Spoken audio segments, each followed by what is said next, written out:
Hi everyone, welcome to my channel.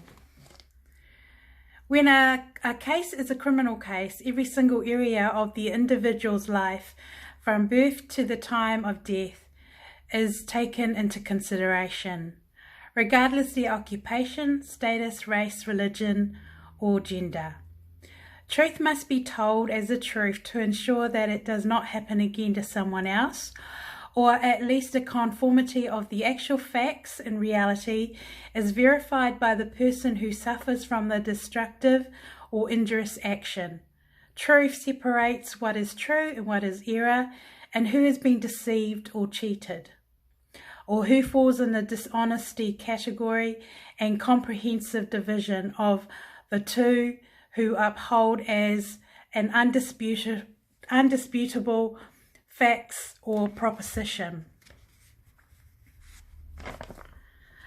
Okay, if you've been watching me on Facebook from 2015 to December 2018, you would notice that I actually put pictures there, posts of pictures of me describing the kind of privacy invasion that I was going through over the years.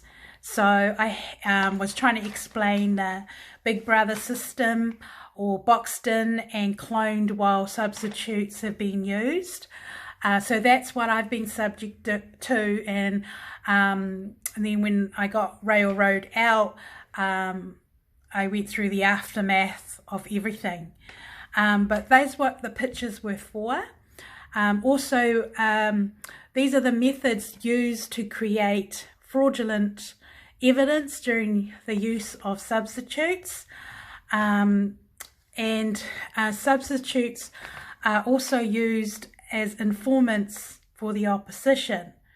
Now, if you're not aware, if you don't know whether you're in that sort of circumstance, the opposition can be anybody. The opposition could be, a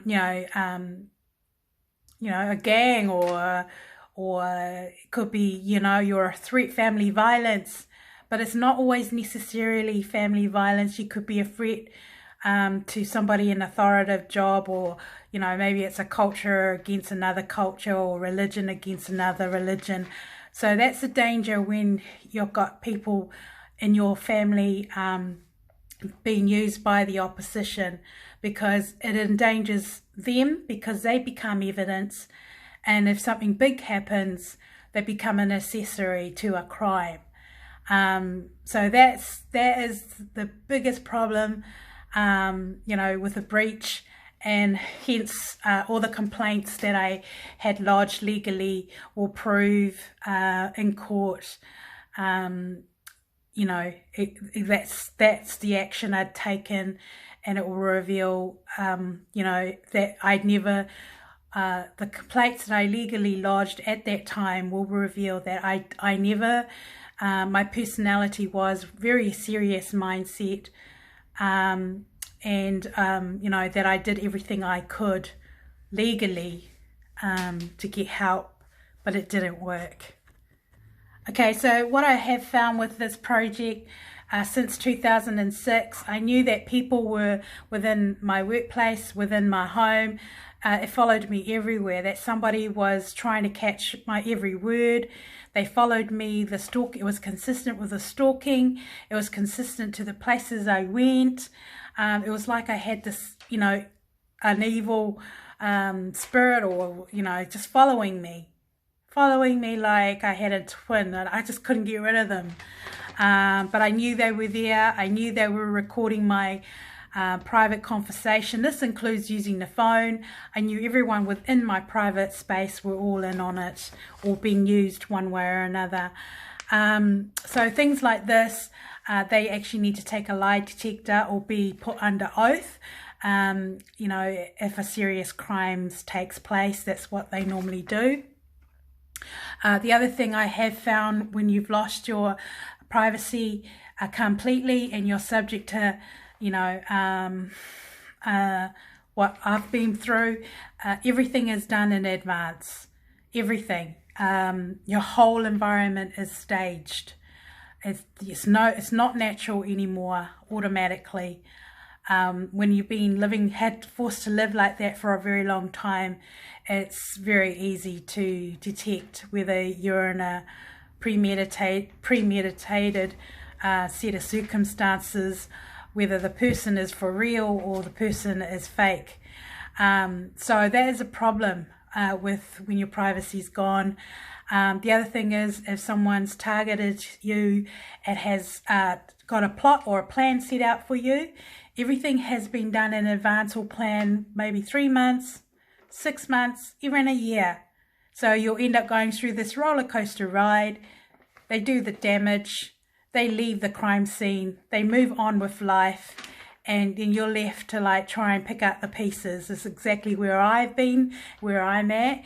The advantage, they've had that advantage, and even though they leave their job, it's too late. They have already made connections with people within your private life, and they can still keep tabs, even if they go overseas. They keep tabs with, their own people over here. But the problem is they've made connections with your family members or those you're closest to, and then they just can keep tabs of all your activities and just follow you everywhere. So that's, really, really serious. And it's not a situation that any family should be in, because it's dangerous.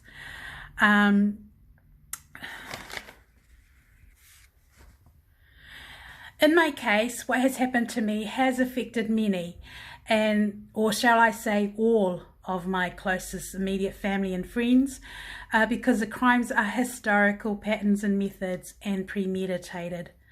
Those who are targeted will eventually go through a downhill roller coaster ride spiritually, financially, and isolated, and will go through the exact dangerous acute set of circumstances as I have. And if you're not aware of the signs and methods in advance, you can expect a dead end. And I don't say that lightly. I know that some people have detected or have known they've been subject to something radically wrong, but then they just, pack up and just leave the country and take off and leave the crime scene. Well, not everyone can do that. But what we're dealing with here are after the fact crimes. So in the criminal jurisdiction, it doesn't matter how long a crime has been, if it's caused, if it's serious like fraud, conspiracy, what it's called, they're calling it now micromanage, but that's the modern day name for actually conspiracy. Because no one should be planning and plotting and interfering and meddling in your personal life whatsoever unless you've consented to it.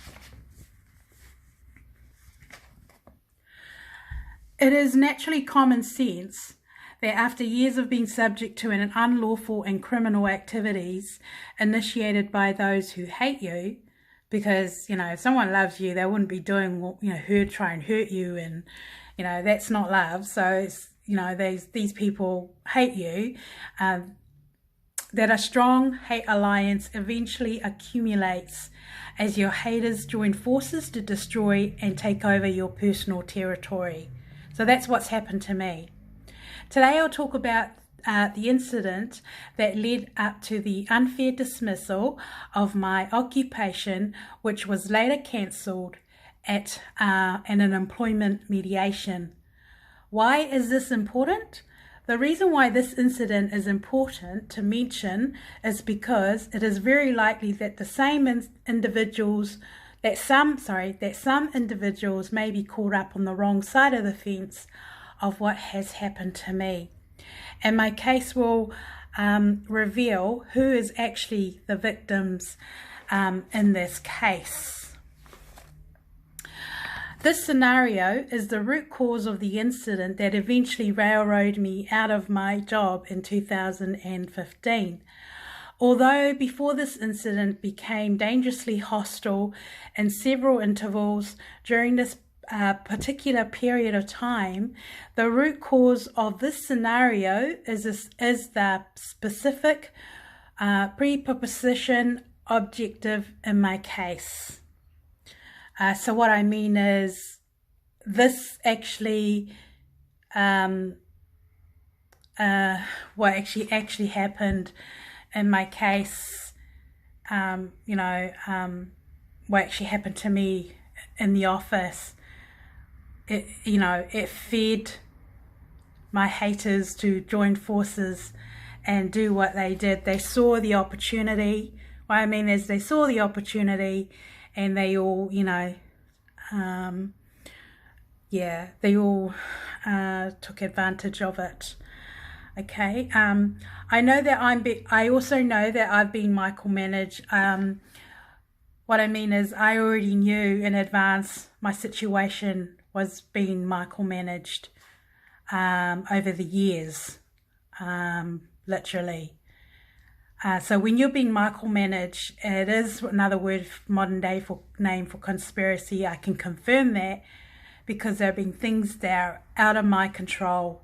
I can't really explain it properly, what I mean, until you've actually experienced it yourself. You won't realize how serious, how dangerous, what a red dress set of circumstance it is. I even can't even believe I've come out of what I've come out of. Also, this here is this chapter is also to help others to be aware of not walking into the exact same trap, or to at least have an awareness of a form of human trafficking and know what to do and not to do should you be targeted.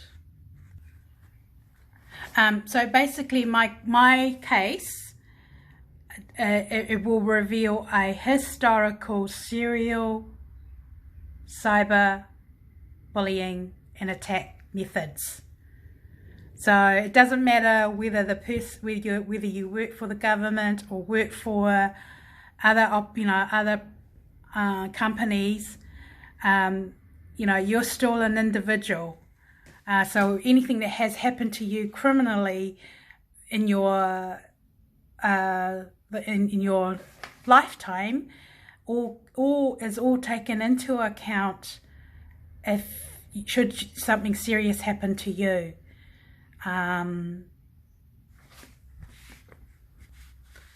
Okay, so before I talk in my own words of what I wanted to talk about, that's related to what I've been going through historically, the root cause, I wanted to let you know what my personality is like in my own words.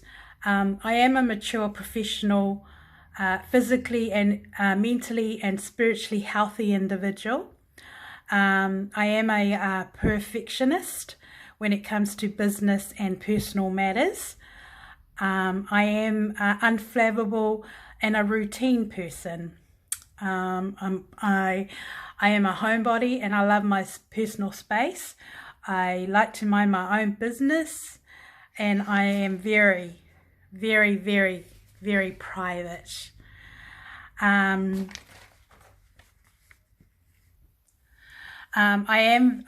got a lot of experience, and I love children. As you know, I guess it has just my whole background is basically I'm just one of these people. Now you see me, now you don't.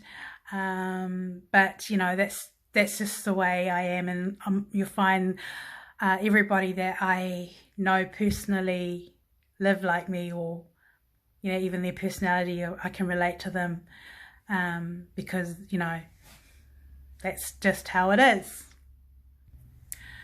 Okay, what I wanted to talk about, the incident, is on my Facebook page I had a picture there of 3 males, but 2 of the males there I will talk about were guys from my job. Now both of these guys, I had what do you call it, chemistry with them. Now, I'm so private. I'm not one of these people. I don't chase men. I wasn't really looking for anything. I don't play games, with stuff like that. I'm one of these people that I don't mix business with pleasure. I just go there, do my job. No one, and if I like you in that area, you won't know unless I tell you. I don't wear my emotions on my sleeve. What I mean by that, I'm not a drama queen. So I am used to working under pressure. I'm very focused on things that are important that I have to, focus on. That's my personality. But the two guys that were on a Facebook page, I was really close. What I mean is, those two guys I had a chemistry with. I can't speak for them, but I can speak for myself.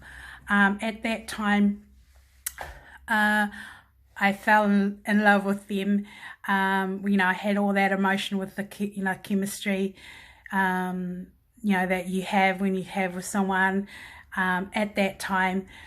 I worked with them.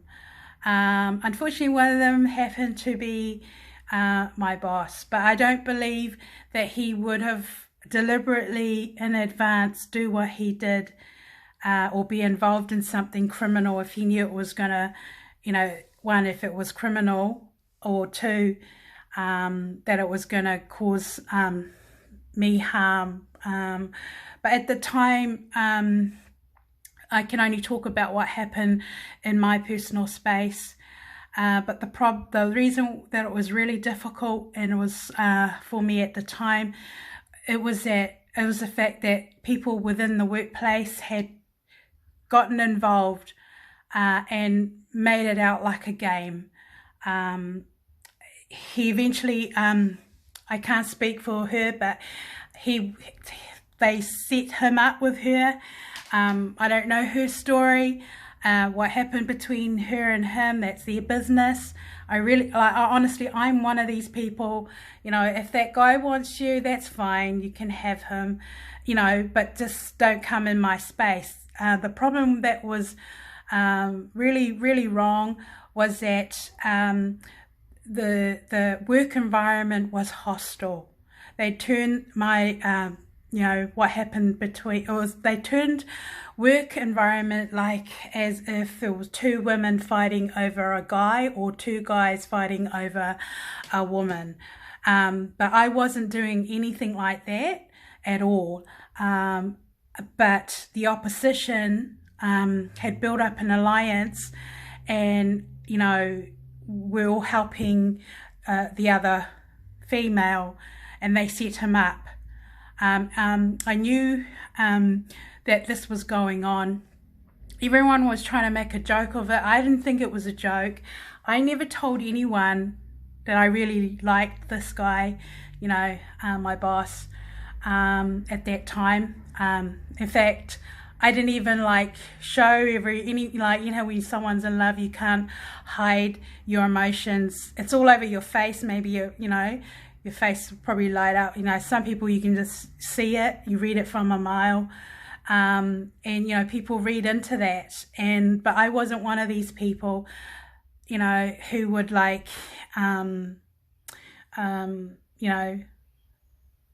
flaunt it or make a big thing about it publicly. It was a private, those emotions are so private. And if I like you, I'll let you know my own way. And so what I'm saying is, it was purely professional. He had a ring on his finger, so there was nothing going to go down that road, because I'm, like I said, I'm pretty mature.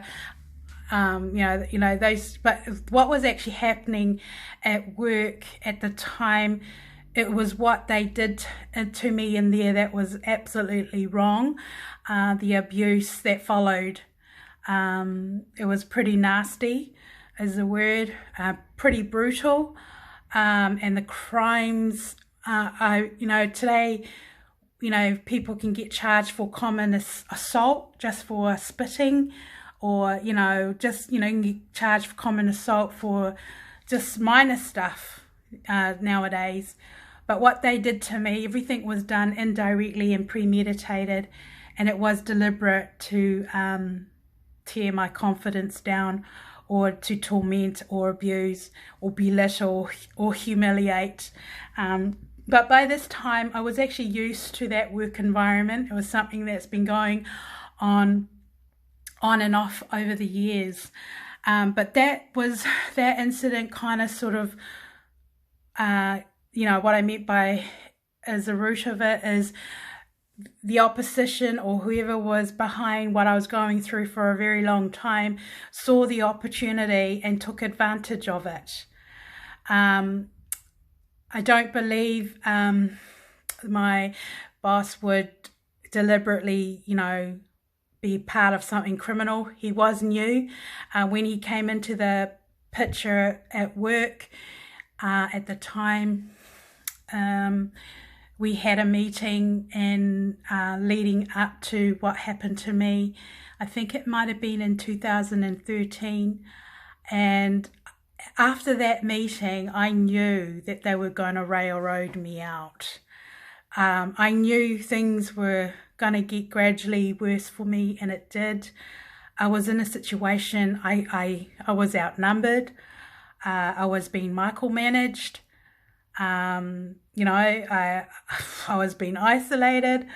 I was going through, criminal harassment. I knew good people were watching over me, but then there were the odd time the wrong people came out, and I knew when that happened, and it was like freaked me out, but all I could do was just go through it. So at this period of time, the thing is, what they're actually doing too, what the public don't know, when you're subject to something like what I've been doing, they're actually voting. They're actually voting on what happens to you. So so that's what's actually happened, and I knew that was what they were doing. Never mind asking me personally anything. Everything is being done secretly. But behind the scenes, they're actually making decisions on somebody's liberty, on somebody's career, on somebody's life, and then they vote. And I believe what actually happened with this other girl. I believe she could be a victim too, because I know that my two friends that didn't make it, one of them went through exactly the same thing, and they're both dead today. So that's what I'm saying. I feel like it's serial cyberbullying. Cut off all the romance, cut off all that human emotions stuff. But if you look at what the actual crime behind it, because I knew this girl. She's a really nice girl. She's pretty too, and we were friends before it actually happened. But like I said, Hate Alliance was already built up. Everyone played a game, turned everything between me, him and her like a game, like as if me and her were fighting over him. Well, as far as I was concerned, if he wanted her, she can have her, or vice versa. I didn't really care. I'm one of these people, your business is your business, my business is my business. But what upset me was the abuse that happened while I was working. They were putting out death threats. They were putting out black rubbish bags. They were, they were degrading. They were, indirectly being insulting and degrading, and just, play rolling, really insulting things. Yes, I would call it a suicidal pact, because that's what I felt. They were hurting me, or trying to hurt me, or enough to hurt me to, try and make me commit suicide. But I was used, by this time, this is the third time it had happened to me, so I was already used to what was going on, but it was more severe. What I'm saying is, there's a pattern. It has happened to me 3 times. But it was just, there were periods of time where it was really, really, really hostile, very, very dangerous for me. But I would like, if I was a police prosecutor, I would be pressing criminal charges, for trying to make someone commit suicide, because, that's what I felt they were trying to do. So I went, it was really difficult for me because I was being deliberately hurt. They were mocking me, but it was intentional. And that's why I'm saying she could, there is that possibility that she didn't really realize, how what was ahead for her, because it didn't look good for her, because I had found out, when she found out what had happened, because I started complaining about what was happening to me at work. She left her job suddenly. Everybody knew about it. She just left her job. But that's what they do. Now, if someone's guilty, you don't just leave their job. But, when people, my point is, when people get involved in something like they do, and then they find out, they start off going along with it as a joke, and maybe she had real emotions for this guy, which is fine, it's human nature, and that was fine. But, when you be immature about stuff like that, and then when something goes wrong, and then, you end up being in a real bad spot, because, that was work. I was totally shocked of what was going on at work. It wasn't a one-man thing. It wasn't a one-man band. It was definitely a group thing, and it was definitely the same thing that I'd gone through before that actually happened. So the other thing that I was suffering from after all that happened, I knew that I don't know their story. I don't care, and I don't want to know. But I'm just talking about my story in my own words of what happened. I'm so over it, don't get me wrong. But the thing is that it's the wrongdoing that's wrong. Because what had actually happened was that it didn't stop there. They railroaded me out of my job. And the abuse in there was so intense. It was so evil. It was so dangerous. And the cowardice thing about it, they did it when I was by myself. They would never do that around my family or anyone that loves or cares about me, because they'll get they'll fight back or stick up for me. They would never do. But the cowardice thing was, they did it every time when I was by myself. But not only that, it didn't stop at work. It followed me in my private life, which was church at the time. And just like everything else, it followed me wherever I went. It just wouldn't leave me alone. Even when I went to work. And then they'll use her name over the radio. So everything was intentional. That's what I'm saying. That I believe, she was a really nice girl. I I don't believe she would be, I don't know.